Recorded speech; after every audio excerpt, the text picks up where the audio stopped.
Yo les petits gars. Attends, regarde, je sais pas de... Non, c'est bon, normalement, ça démarre. Ouais.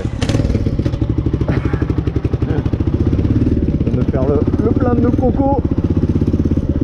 Donc je fais une petite vidéo, ça va faire 2 mois. Voilà. Ça va faire 2 mois que j'ai le KLX et du coup je fais une petite vidéo pour donner mon avis, mon ressenti sur après 2 mois, ce que j'en pense de la moto, après de l'avoir pris un peu en main, tout ça. J'ai beaucoup roulé avec depuis que je l'ai. Parce que depuis que je l'ai, j'étais en stage, après en vacances, enfin bref. Du coup j'ai eu le temps de vraiment beaucoup rouler avec.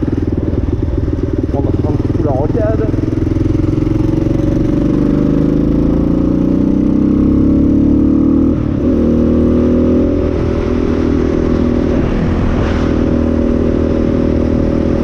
Donc ouais, déjà il y a ça pour les grands trajets. Bon, c'est un super moto, hein, forcément, fallait un peu s'y douter. Fallait un peu s'en douter, mais pour les grands trajets, par exemple là quand je suis allé dans les Vosges, bon, t'as mal au cul au bout de 1h30 facile, tu vois. Pour les grands trajets, bon, pas top. Bon, t'as la prise au vent qui est un peu grande, mais après ça a pas beaucoup de pointe. Bon, le compteur est faussé parce qu'il est fait pour les grandes roues, mais ça doit faire du 140 à peu près en vitesse max. Bon voilà quoi. C'est pas fait pour, hein, mais voilà. On va commencer par lister un peu les défauts. On va commencer par le négatif. J'en ai pas énormément non plus, mais j'en ai un peu quand même. Donc c'est un mono, ça tremble beaucoup. Il n'est pas forcément tout d'origine de niveau, tu vois, le phare, ça qui a été changé, les clignots. Et déjà les clignots, là on peut voir que c'est pas les mêmes que j'avais dans la dernière vidéo. Parce que en fait c'était des clignots de mauvaise qualité après, mais ils ont cassé à cause des vibrations. Ils sont tous fissurés, tous ceux qui étaient en caoutchouc, tout ça, c'est tombé. Du coup j'en ai des nouveaux à l'avant et des nouveaux à l'arrière aussi. Donc il y a ça, le support de plaque pour accueillir cette plaque phare là, c'est pareil, c'est pas celui d'origine. Donc du coup j'ai cassé un premier support de plaque. La moto est merde, je sais plus comment on dit, donc le vent, et tu sais genre s'il y a des trucs ou quoi dessus, c'est pas moi qui paye. J'ai perdu le mot. Donc voilà, donc j'en ai cassé un, on a remis un autre que j'ai recassé une deuxième fois. Du coup là il n'y en avait plus au garage, du coup il a ressoudé le support. Bon, ça fait 2 jours que je roule avec depuis qu'il l'a ressoudé, 2 ou 3 jours, donc pour l'instant ça n'a pas recassé heureusement. Il y a ça a cassé, ça m'a coupé un peu les fils en dessous du Neyman, du coup ça a fait contact entre un plus et un moins, ça m'a fait sauter le fusible. Du coup j'avais plus de feu avant, plus de clignot, enfin voilà quoi. Donc bon, ça pareil, ça a été revu le problème. Donc après j'ai eu un souci dans les Vosges, mais j'ai perdu la vidéo. C'est à la fin de la vidéo où je me fais contrôler par les flics, enfin arrêter. J'ai eu une panne à la fin, mais j'ai perdu le rush, ce qui m'embête beaucoup. Mais en gros mon joint de filtre à huile a sauté, enfin il est mort quoi. Et du coup avec la pression d'huile, ça m'a défoncé le joint de carter d'embrayage. Et donc à chaque fois qu'il y avait de la pression, enfin de l'huile qui était mise en pression dans le circuit, du coup ça coulait quoi, donc j'ai perdu de l'huile. Et j'avais tout le flanc droit de la moto qui était arrosé, tout ce qui était derrière le carter, tout ça, la roue, les plaquettes, l'étrier, le moteur, ma jambe. J'avais vraiment tout qui était plein d'huile quoi. Et après j'ai jamais de chance avec les motos, hein. Que ce soit la Aprilia, celle-là, j'en achète bientôt une nouvelle, il y aura une vidéo YouTube. J'ai aussi une Dirt, une 150 Apollo RFZ. Pareil, j'ai eu un souci dernièrement d'allumage. Je suis toujours en galère dessus, il n'y a pourtant pas grand chose à checker, mais j'ai du mal à trouver. Enfin bref. Après il y a le souci de démarreur. Pendant un moment elle n'a pas voulu démarrer un matin, du coup j'étais un peu bloqué pour aller en stage. Mais ça a été réglé, juste recharger la batterie et rajouter un fil de masse à la batterie, quoi, batterie carter. Et depuis bon elle démarre, mais ça peine toujours un petit peu à démarrer, tu vois. c'est pas... Oh, c'est beau, ça. C'est pas le top du top pour démarrer. Alors après je vais voir avec le mécano qui me l'entretient. Il m'a dit qu'il y avait possibilité de rajouter un carter, un carter, le carter du KLX R. Et donc celui-là il se démarre à kick. Donc voir si le moteur du KLX C il peut accueillir ce carter là. Et après voir du coup pour un démarreur au kick au cas où la moto ne voudrait pas démarrer correctement. Et ce serait vraiment en cas de secours. Parce que pour kicker un 650 en mono, je suis pas...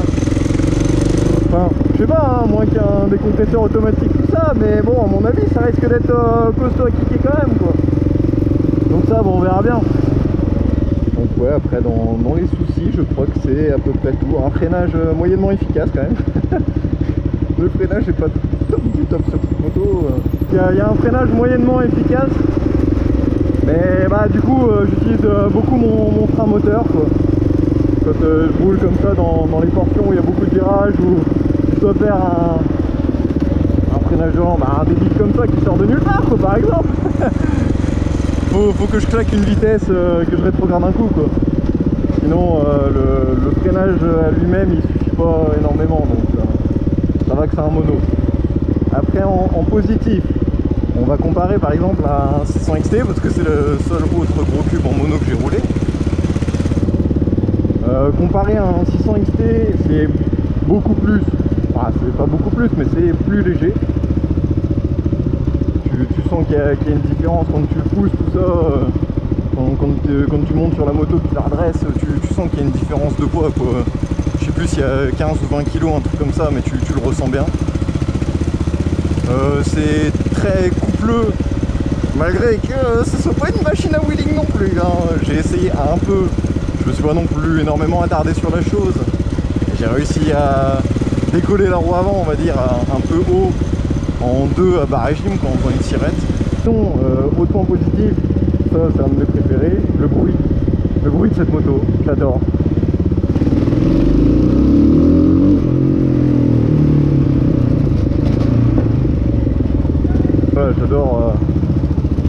J'adore le bruit de cette moto. C'est assez maniable pour faire de la ville. C'est bien et c'est pas bien. Dans le sens où t'es toujours en train de passer des rapports. Tu peux pas rester sur le même rapport et jongler étant donné que les rapports sont un peu courts et que bon, t'es toujours en train de toucher à ton embrayage. Mais après c'est maniable dans le sens où tu fais de l'interfile, tu te faufiles facilement entre les bagnoles, tout ça.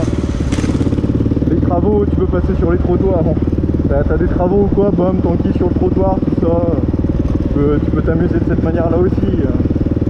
Et après, j'aime bien la gueule de la moto. Tu vois. Bon, les couleurs, c'est pas la selle violette, j'aime bien. La selle violette, j'aime bien. Le cadre, si je pouvais, je leur ferais peindre, mais ça coûte un petit billet. Pareil, les jambes, si je pouvais, tu vois, j'aimerais bien me faire un beau truc.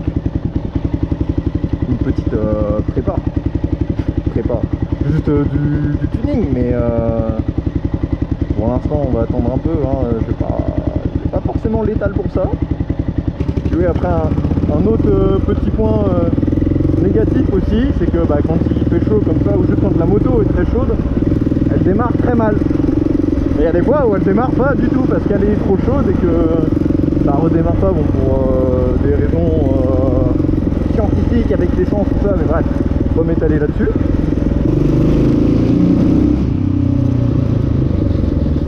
Ouais, là, niveau freinage,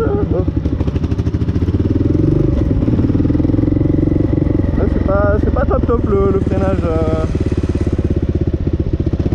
Mais voilà quoi, en positif c'est un jouet. Mais bon après c'est du A2, hein. On va pas se plaindre non plus, c'est homologué, ça passe pour le permis A2, donc forcément je peux pas avoir une puissance folle. Mais je pense qu'il y a déjà vraiment de quoi s'amuser en ayant, je sais plus, 46 chevaux pour 150 kg je crois. Tu vois, il y a déjà de quoi s'amuser amplement. Et ouais, après pour le gros du négatif, ça tremble, du coup ça casse les supports de plaques. Bon, ça chauffe beaucoup. C'est toujours une citerne imaginaire dans ma tête. J'ai toujours envie de passer la 6, mais il y en a pas. Il y en a plus, faut arrêter avec ça. Après, bon, ça fait 2 mois que je l'ai. Comme je dis, je l'ai beaucoup roulé. Donc je commence à bien m'y habituer, quoi. Je commence à connaître un peu le bestiau.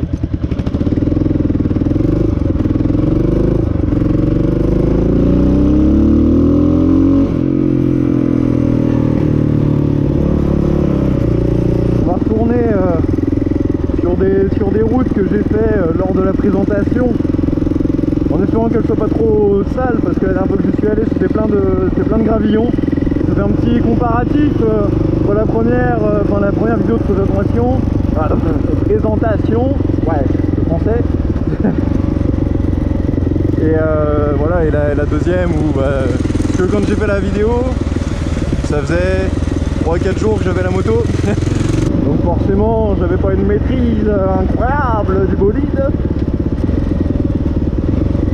Mais maintenant que j'ai acquéri certaines connaissances, et si la route est propre, on pourra envoyer un peu plus que la dernière fois. Ce sera plus sympa à regarder.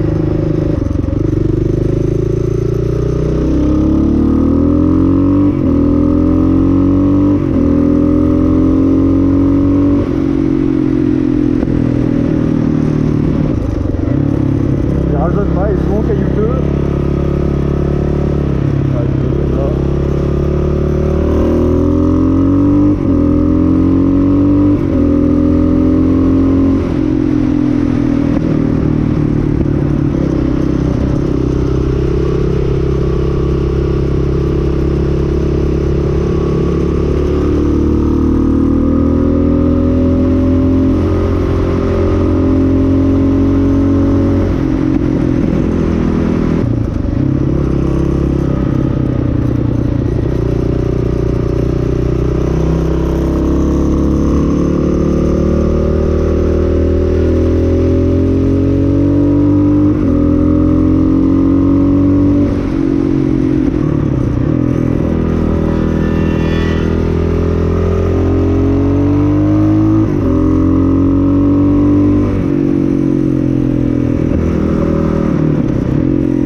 Mais ça va, il y a toujours les panneaux, mais c'était bien la dernière fois que je suis allé, donc ça va.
faire une petite démo de wheeling. Donc j'ai aucun niveau en wheeling en moto. Voilà, ça confirme la chose.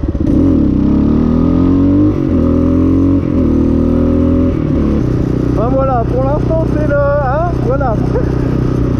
Faut que je trouve une autre moto moins puissante et un peu plus léger, enfin un truc plus simple pour apprendre les wheelings.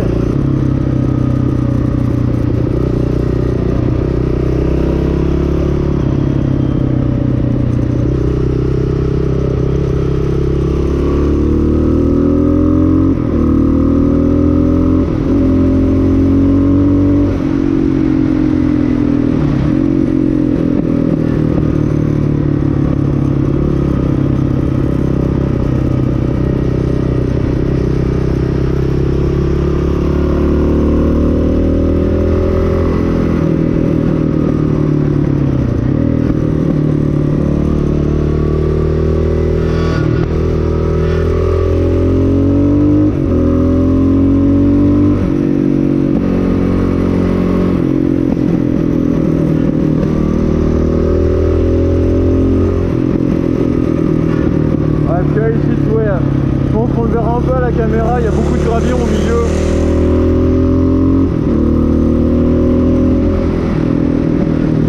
Du coup, c'est pas le top du top quoi, pour rouler. Donc voilà, en conclusion, je suis pas déçu. je suis vraiment pas déçu de cette moto là. Après c'est du Kawa, hein. C'est pas connu pour être d'une fiabilité extrême. Mais ça marche bien. Moi ça me convient amplement. Et puis bah du coup on se retrouvera la prochaine fois dans la prochaine vidéo on se retrouvera avec une nouvelle moto. Ça va être ma foi fort sympathique.